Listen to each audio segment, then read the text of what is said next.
Well, good evening. It is 6:30 Central Standard Time, so I'm going to go ahead and get started. I realize that there might be some more people that are coming in, but I want to make sure to respect your time, Lillian, since you are here. Thank you for participating. As I get started, I just want to do a quick sound check.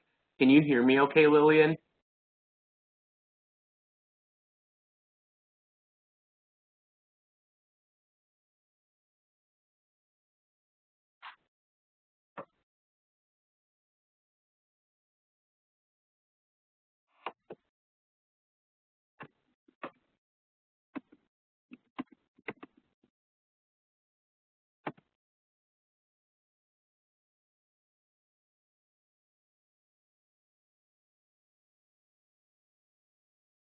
How about right now? Can you hear me now?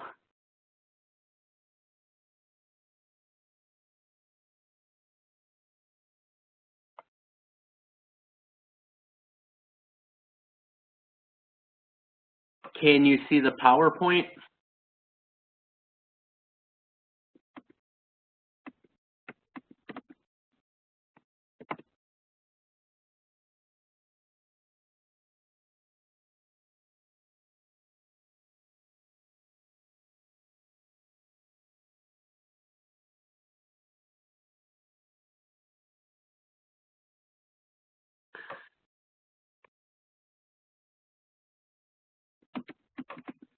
I don't think you're connected to the audio.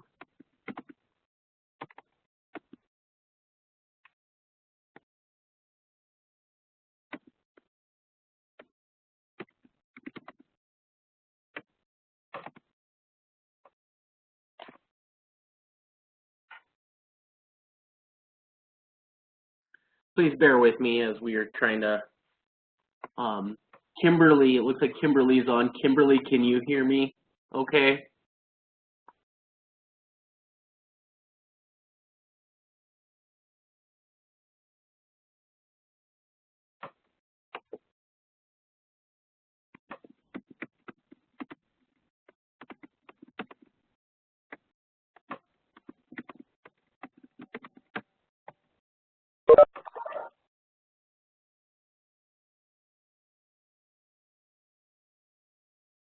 Hi, Lillian, can you hear me now? Okay, perfect. Yeah, just make sure that you guys are connected to the audio so you guys can hear me. So, Lillian, it looks like you already did it. So make sure to mute your microphones at this time, and you can unmute them at any time you want to participate in the discussion. This helps cut down on the background noise. So as we get started, our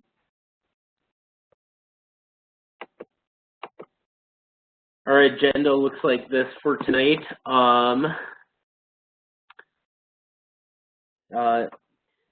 We will have, we'll go over welcome and introductions. We'll check in for week 1 takeaways. We'll have the field experience reports, planning cycle, observation, recording methods, writing learning objectives, and a comprehensive lesson plan. And then you guys will have time for questions. Since it's only Kimberly and Lillian right now, feel free to use the chat box, or if you want to speak through the microphone, go ahead. So just let me know whenever you guys have questions.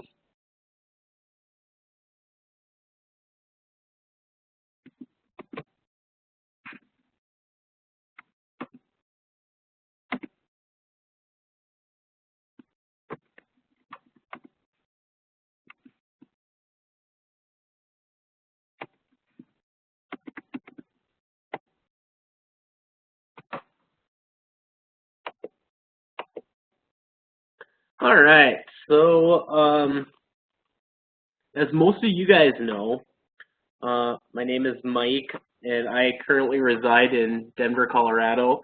I have my master's degree in early childhood education and work as an administrator. for the Head Start program here in Denver in Adams County. If time and money was no object, I think I would travel to Brazil. Brazil, my mom is from Brazil, and she talks about what a beautiful country it is. And I would especially love visiting the gorgeous beaches over there.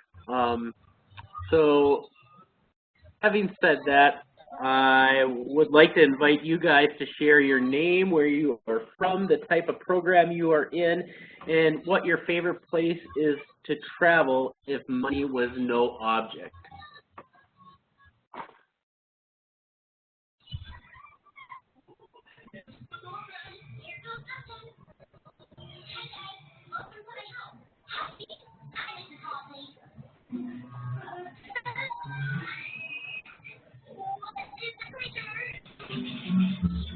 Hi, Lashana. Lashana, can you please mute your microphone just to cut down on the background noise? Thank you.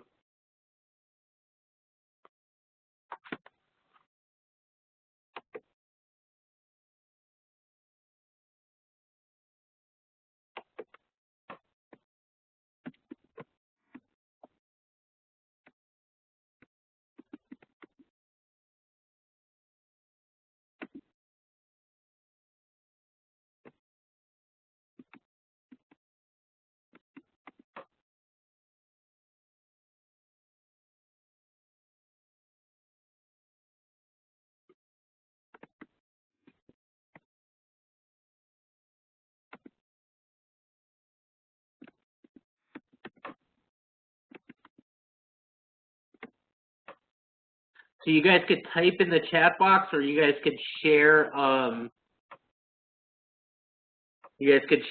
You could unmute your microphone and share that way as well.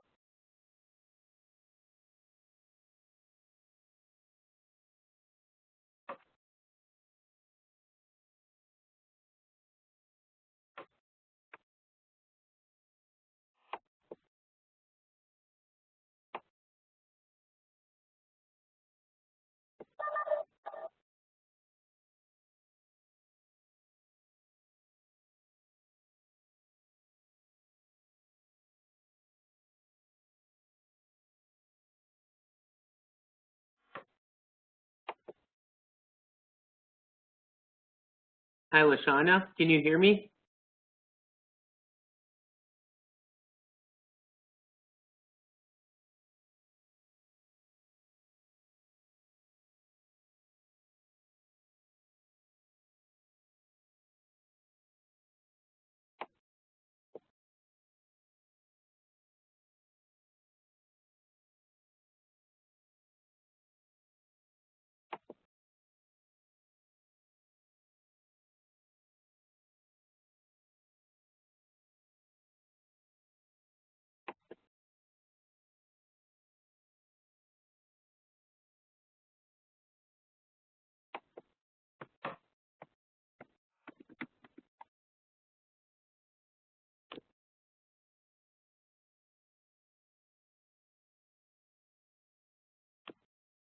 Thanks, Kim, for sharing. Where in South America would you like to go?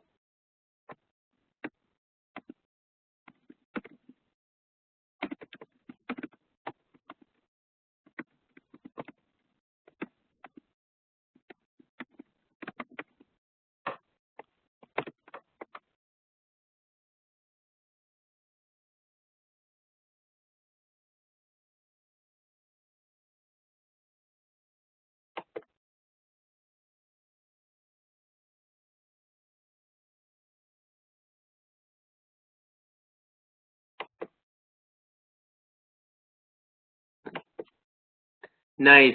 Costa Rica and Peru. My sister-in-law went to Peru. She was a missionary there for a while, and she really enjoyed it.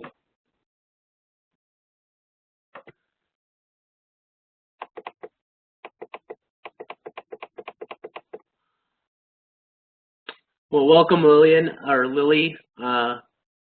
Looks like you're from Chicago. You worked as a nanny for several years for many families and for many families and for many years. I have also worked at a children's place that is like an indoor playground for kids, infants to 12. Money were no object. I would probably want to travel to Europe, specifically maybe England, France, and Spain. Western Europe always fascinates me. Thank you, Kim, or thank you, Lil, for sharing. Lashana, would you mind sharing?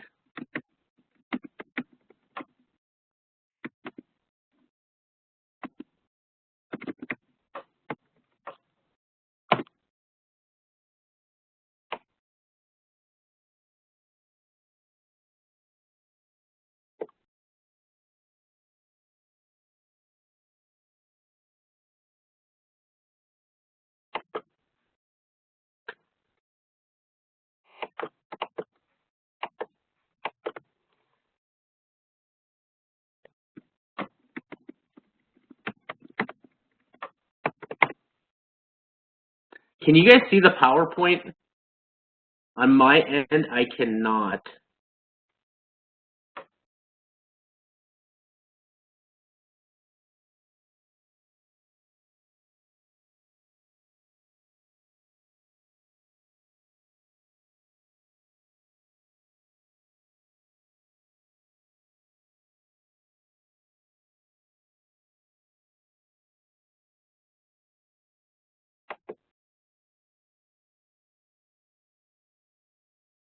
Perfect.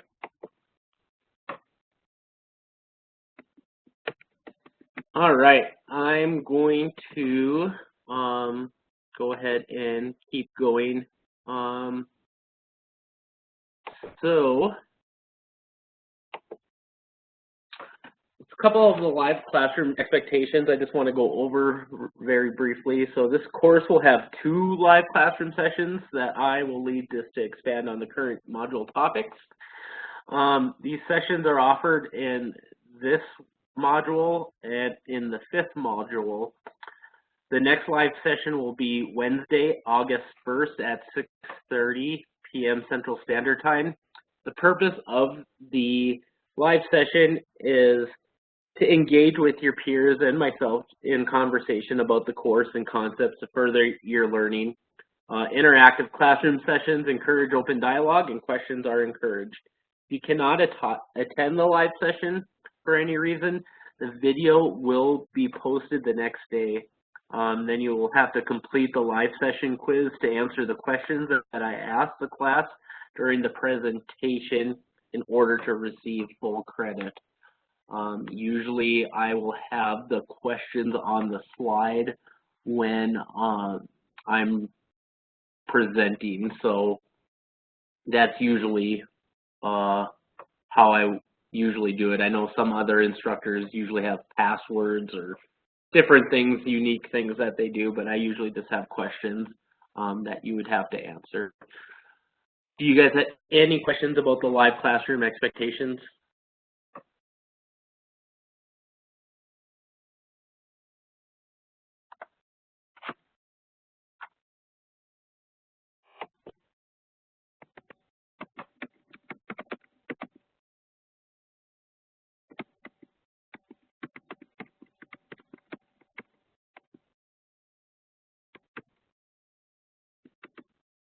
All right, hearing and seeing that nobody has no questions about the live classroom expectations, I'm going to move on.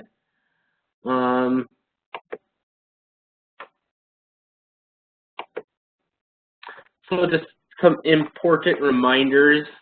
Please make sure to look closely at the course calendar and for due dates.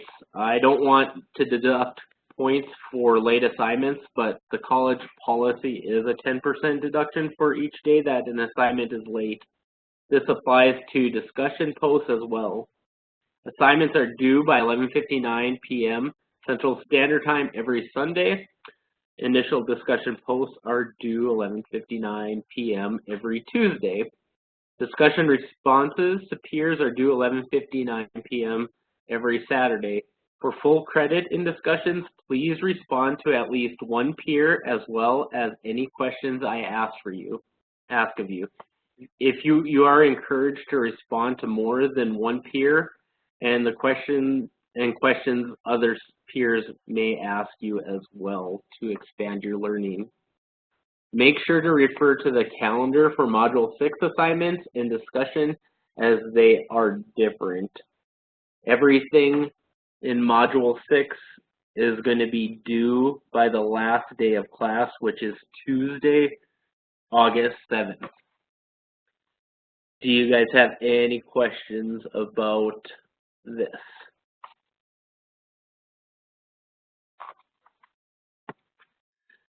So Kim asked if, will we still need to do the live classroom part of the assignment? No. If you attend this live session, I give you full points as long as you guys participate. So the questions that I ask, you just need to do that, and what I'll do is whoever shows up to the live session, I will manually enter your guys' grade. Does that make sense?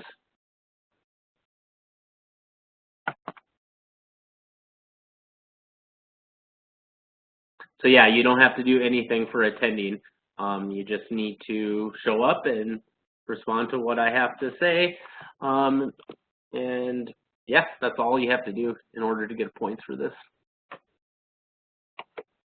All right, so checking in, going to go to the next slide. So how is class going for you guys so far? I know Kim and Lil are here, and how is it going? How was week 1 for you? Were you guys able to navigate through the course?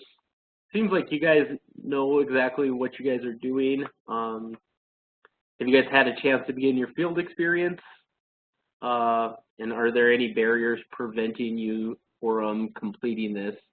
If you are watching the recording and you do have some barriers, please reach out to me right away so we can work. So I can work with you, so you can make sure to complete those hours. So how are things going, guys?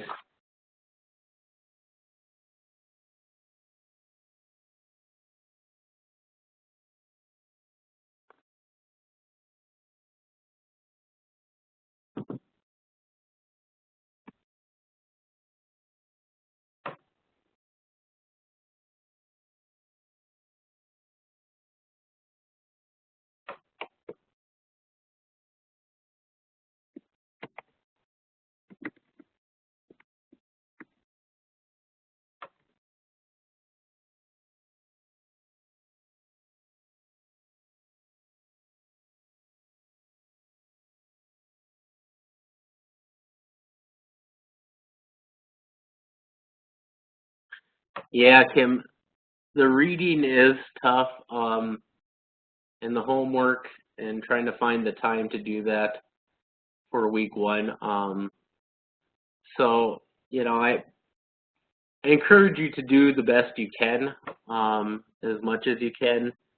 Sometimes I know that working a full-time job and doing school is pretty difficult because I've been there, and you just got to do the best you can. And it looks like you're doing fine so far. So, you know, just keep up the good work and do what you can, and ask questions if you can't figure it out.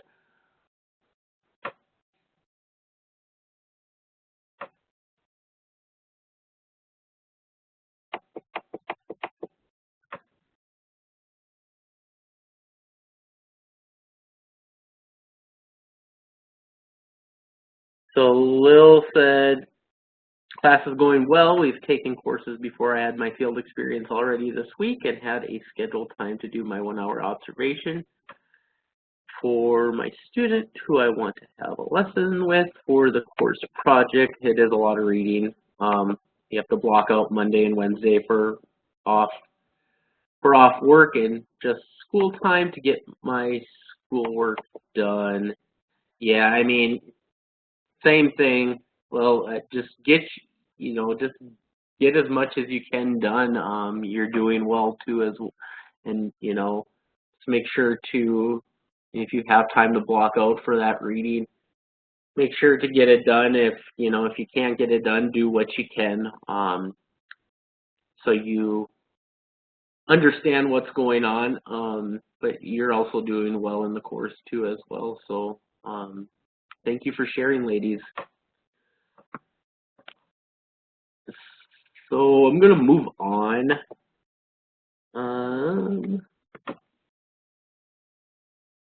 Field experience reports.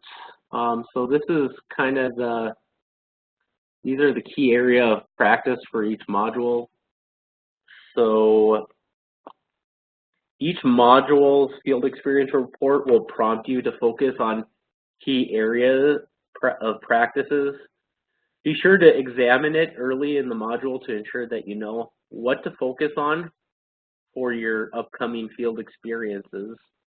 And then at the end of the module, you'll report how many field experience hours you completed, along with a reflection on your experience. An overview of each module key area of practice is in this chart.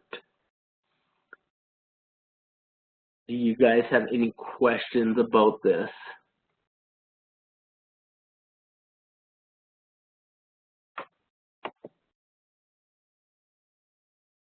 Perfect. Kim doesn't have any questions. Hearing and seeing no questions about this. If you guys do have, and Lil doesn't have it either, if you guys have questions, feel free to reach out to me. I am available on course messages. I also receive text messages because I do have a full-time job. I sometimes respond quicker to text messages, especially in the daytime. Usually I check my email in the morning and then at night. But if you need something right away, make sure just to shoot me off a text, and I could hopefully respond to you as soon as I can. So just a little FYI for you guys to know. All right, moving forward with the planning cycle. So let's dig into the material a little bit about the planning cycle. So the first step we talk about to identify the subject. Before planning any curriculum, it is important to identify for who you are planning. Consider the following reflection questions as you choose your subject. What do I know about the child's development progress, areas of growth, home life, and interests? And then you should also take into consideration what do I want the child to do or learn as a result of the lesson? It's really important to understand this information so you can set attainable outcomes for the child as you develop your guys' lesson plan. So having that, trying to identify who you're planning for and what they're capable of doing and what you want them to do is really significant. And the next step of the planning cycle is the actual planning. So now that you've identified the subject with some background information about the child's development progress, home life, and interests, you can begin planning. Planning should include aspects such as materials needed, step-by-step instructions, depending on the age you're working with, transition and support strategies, and environmental considerations. Writing out your plan is a good way to help you see how it will come together. So when you're doing your plan, that's some steps of what you should do and how you should do it. And then the next thing is the implementation of your plan. The implementation of your plan will only be effective if the child is actively engaged with your plan. So, free choice time is probably a good time to play. It's a good time during play-based learning. It's just a good way for us professionals to give opportunities for the child to investigate and discover new skills and understandings. So when you want to do it, you want to do it when they're actively engaged. What interests the child? It all goes back by knowing your child and identifying it, identifying what he or she likes, and then going from there. Next actual thing is observing.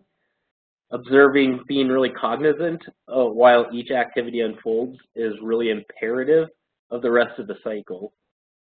We ask the question as professionals, what is working, what is not?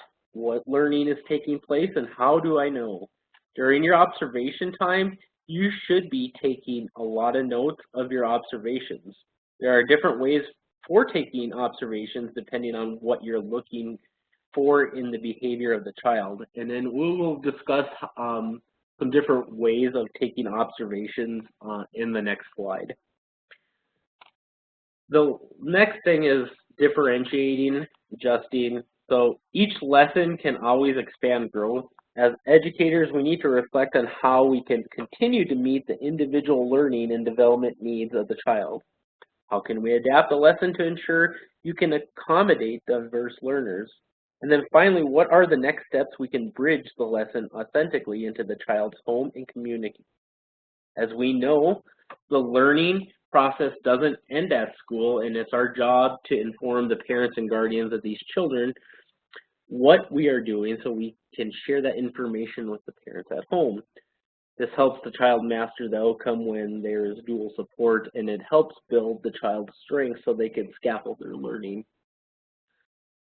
So, you know, I don't know what you guys really do at your guys' centers. I know for us, and it's really common in my program, we just talk with the parents each day, and we do back and forth folders each week.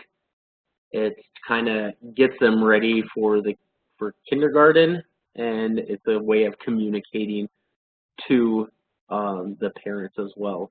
I know that some teachers do have classroom apps that they share information and what they're working on, because with different schedules and different times of day with pickups for different parents, it's really hard to communicate sometimes with parents, especially if you're working what you're working on with each child. So the next thing is assessing. Assessing to complete the planning, we must reflect on the lesson effectiveness. First, we're learning outcomes met. How do we know? What does the child now know? What are the next steps in the child's development and learning goals? And then the last but not least, we repeat the cycle. What could have you changed so the lesson could have been more effective? Maybe you didn't gather that much information on the child's interests and family's lifestyle. It's really important to make sure to get as much information as possible so you can meet those outcomes that are attainable for the child. Do you currently use a planning cycle as an ongoing process? How do you think that will affect your teaching practices? If you are viewing this video, please answer these two questions on this slide when you submit the live section part of your assignment. Now, having said that, Will and Kim, what are your thoughts? Do you have any questions about it?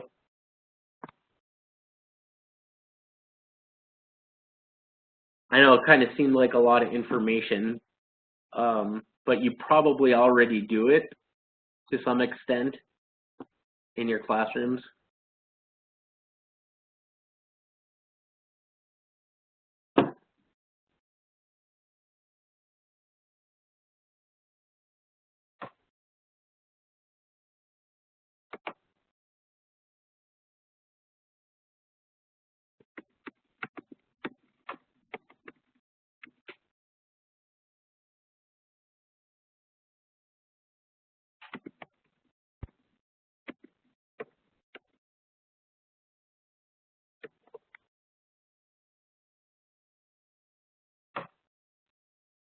So Kim says, I do it,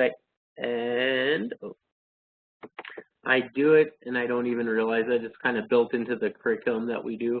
Yes, a lot of curriculums do have that, and it's really built into that. We use a creative curriculum that does the same thing. Lil has a question, do you apply this to all activities with the child or just more educational time learning? Does that make sense?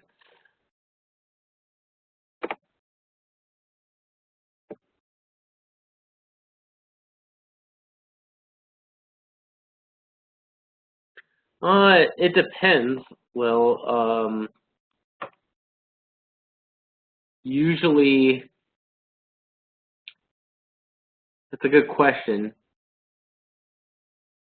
Usually you want to try to apply it to all activities, but you know, sometimes it just doesn't work. So it depends on what you're doing and what specifically that you want to learn from the lesson.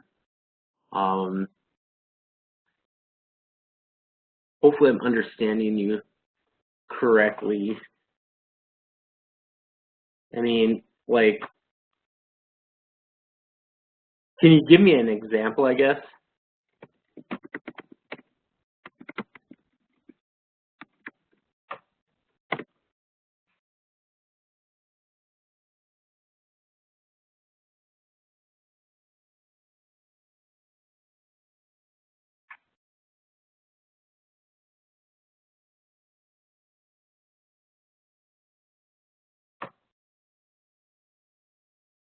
So like most of the time you do like a circle time and then you have like a large group activity, and then sometimes children will have free centers, and then depends on what you're trying to identify, I guess.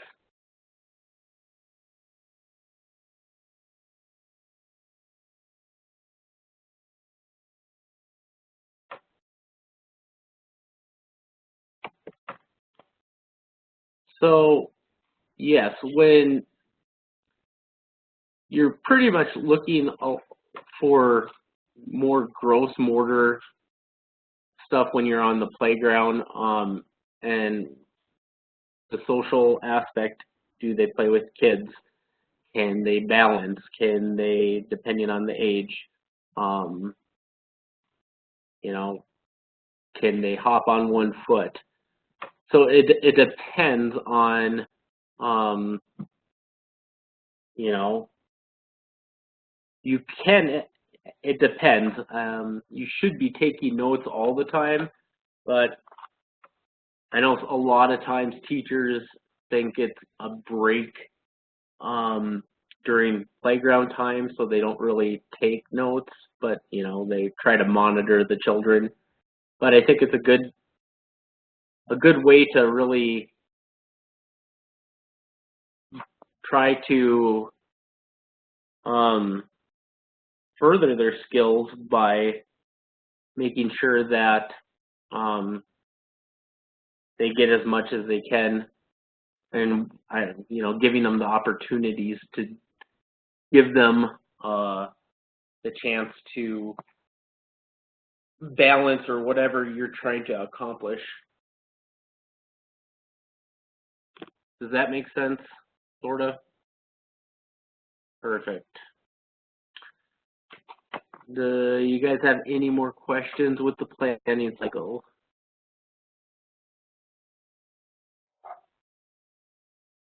Excuse me for my background noise. My dog is barking. All right, so moving on, I talked a little bit briefly in the last slide about methods of recording observations. In chapter 2, there was a whole section devoted to methods of recording observation. There are several different observational methods. In choosing an observation method, you must first determine what is that you want to learn from the observation. So I wanted to break each recording method down so you have an understanding of what they are. You probably use a lot of these. already. So we have the running record form, and the anecdotal records are usually the most common form of observation. A running record is basically just a detailed narrative account of behaviors or events written sequentially as an incident occurs. Basically, it's a play-by-play of behaviors and events as it is happening. And anecdotal records are like a short story that educators use to record a significant incident that they have observed. It can be written down after the behavior has taken place. You could also video it as well. So that's usually the two most common forms of observation that you use. You probably already use this in your classrooms. And there's other observations like checklists. They're more of a formal form of assessment that allows educators to notate the presence or absence of some criteria with no details of the events. Developmental checklists are assessment tools that are they list a series of criteria to indicate the presence or absence of specific behaviors representative of children's development. And we have the rating scale. You guys probably use some sort of rating scale. And that's a checklist that has been modified to include various levels of quality.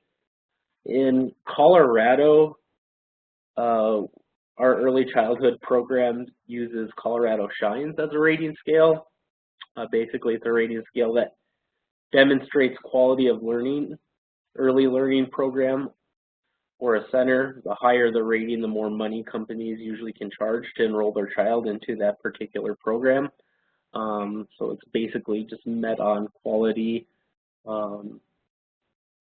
depending on how, how clean your center is, how many teachers who have bachelor degrees. There's just a lot of things that go into it with the rating scale. And then the last two is time sampling and event sampling. Time sampling usually just focuses on problem behaviors to see how often they occur. Observer has a set time to observe the behavior and can check how often the behavior occurs. With event sampling, it's usually a series of short observations to confirm a child's behavior pattern in order to provide suitable strategies to manage the child's behavior effectively. Basically, the event sampling confirms that the behavior is happening at different times throughout the day. Now, having said that, if you are viewing this recording online, please answer this question. Which of the observational approaches and documentation methods do you think will be the most useful to you and why? You probably already use some of them. If you are viewing this, please make sure to answer this question. So Kim and Lil, what do you guys use when you guys take observations of your kiddos?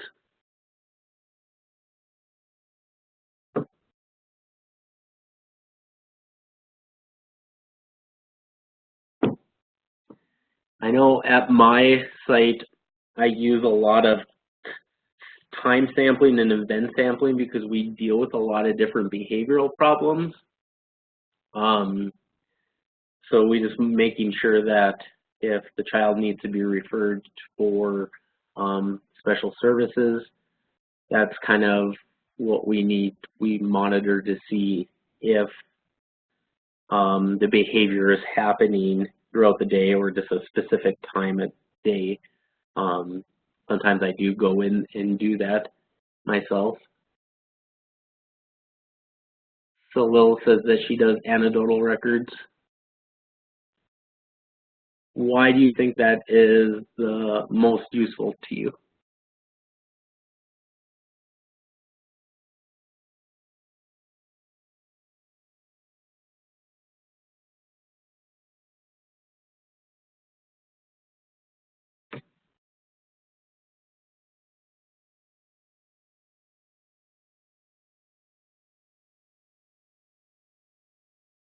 Kim says she uses anecdotal records as well as checklists. We also have partnered with the United Way, and they do developmental screenings to help children who may need referrals. That is awesome to know.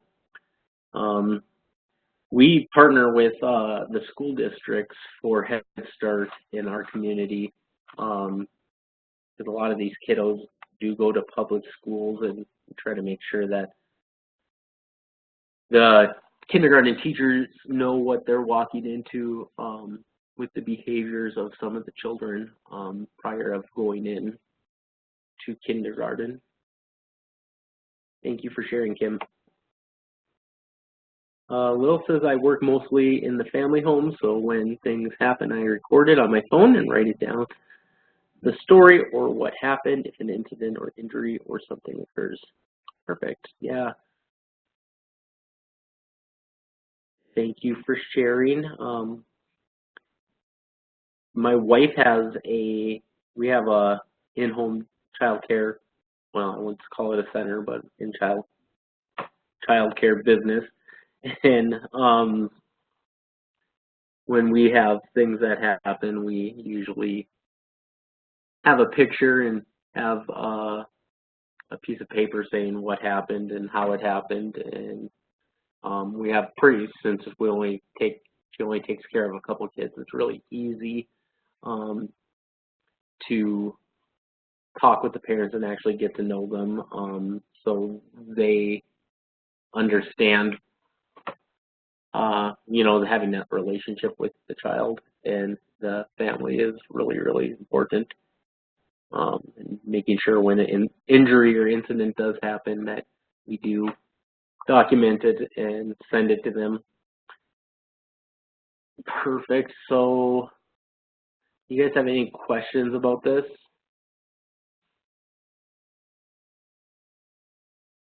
It's pretty cut and dry. So, hearing and seeing no questions, I'm going to move on to kind of the last part of the live session. It's writing learning objectives using SMART goals.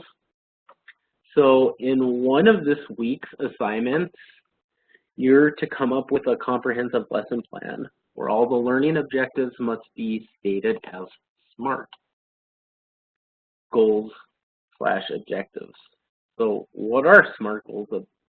What are the SMART goal objectives, and how do we include this in our comprehensive assignment? First off, let's review what the characteristics of the SMART goal objectives are. So when you're looking at learning objectives using SMART goals, they need to be specific. They need to be goals that meet the needs of the children while upholding your program and early learning standards. Do we know exactly what you want to accomplish with all the details? Goals must be well defined. Are they measurable? How will you know the goal is met?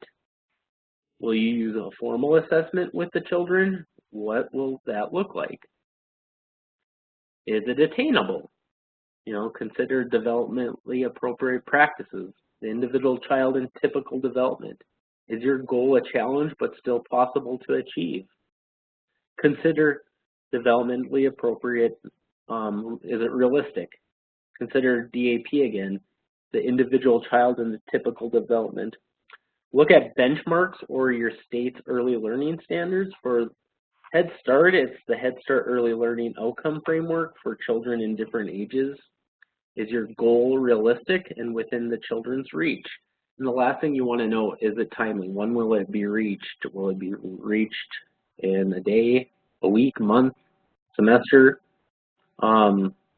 So what I wanted to do is I wanted to show you a comprehensive lesson plan that I did for my daughter using SMART goals. So this is kind of what it looks like. So we look over here. This is my objectives. So what I want, her name is Annika. by the way. What I want her to do is by the end of the lesson, the, the children should be able to begin, and it has to use with a verb. So I want her to use it. So the name is the mealtime routine because she doesn't like to sit at the table. There's a little backstory about it. But anyways, she's 2 years old. What do I want to include? So, we're looking at all objectives should be SMART. Uses hand-eye coordination when participating in routines such as carrying food, eating with silverware, drinking out of a cup, pouring liquid into a cup, and eating with fingers. Now I'm going to go back to the SMART goal, and if you looked at what I wrote with the objective, having this, having uses hand-eye coordination when participating in routines such as carrying food, eating silverware, so forth. It's specific. Its goals meet the needs of the children while upholding early learning standards. It does that. Is it measurable? How will you know if the goal is met? Can she do it or can she not do it? Is it attainable? The child's typical development, is your goal a challenge but still possible to achieve? Consider DAP, is it realistic? The individual child and typical development, look at benchmarks. A lot of these early learning standards have benchmarks of what children should be able to do at a certain age. Is your goal realistic within the children's reach, and when do you want to accomplish it? So, for me, I wanted her to accomplish it by 10/12/2018. And same thing with these lesson objective goals right here. Identifies different food in correlation to shapes, colors, and quantity during mealtime. Once again, it's specific. It's measurable, it's attainable, it's realistic, and it's timely. So that is that part with the SMART goals, and then over here with the physical the physical development with fine motor, cognitive, language, social, emotional. This is the stuff I want to find out. Identifying different foods by their shape and color, as example, an apple is red. How will I get there? Use the chat box a bit over.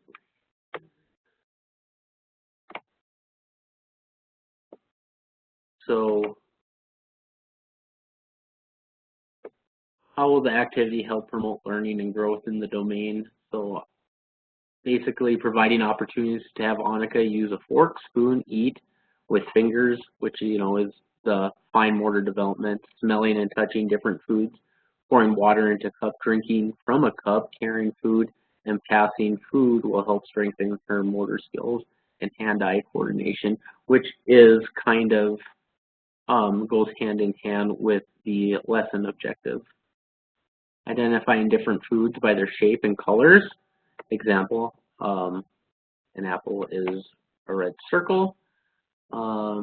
Basically, we are showing her, she's identifying how the activity will help her grow in this domain. This is what I'm going to do. Can she identify different foods by their shape? Language,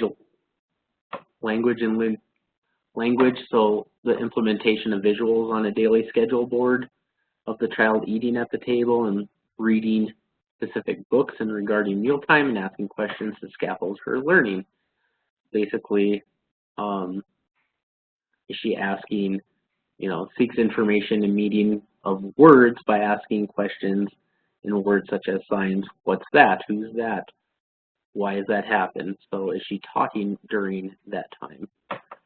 And then the social, using positive manners such as please and thank you, will also be modeled for adults who we want to make sure that we are saying that to as well, and engages in positive interactions such as thank you, please.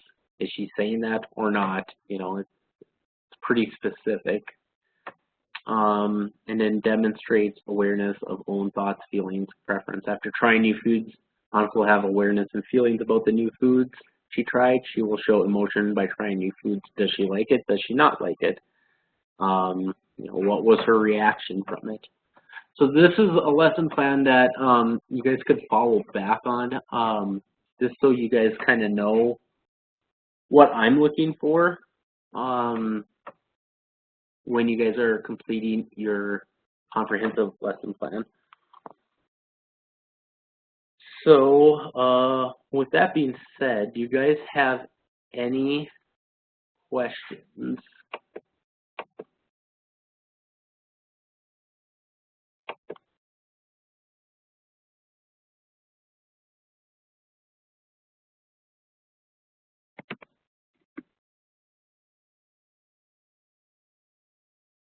Kimberly asks, is there a social or is there an emotional component? Usually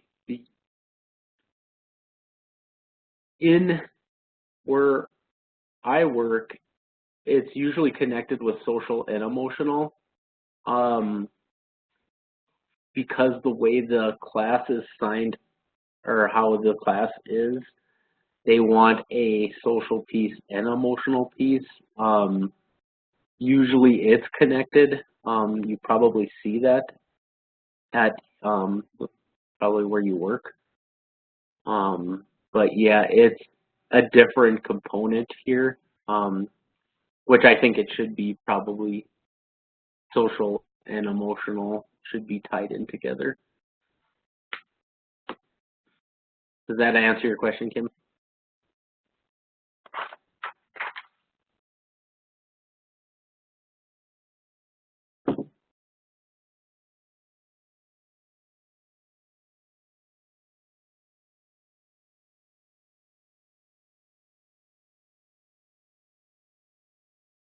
Yeah, I mean, basically, yeah, you probably do have it tied together. But yeah, it is funny because the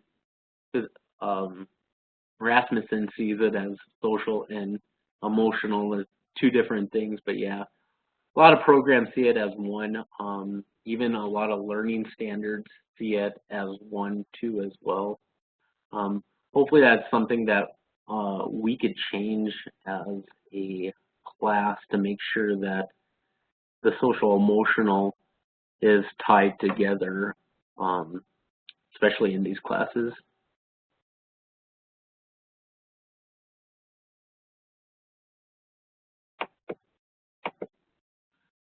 Do you guys have any other questions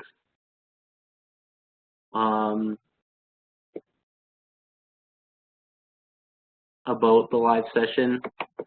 So Kim and Lil, you guys will receive full credit for attending, and I appreciate your guys' responses. If you don't have any other questions, we will end the live session.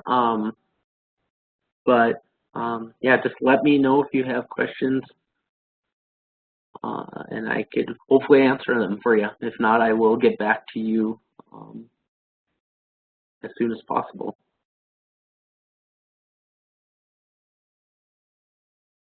Thanks, Kim. You have a good night, too.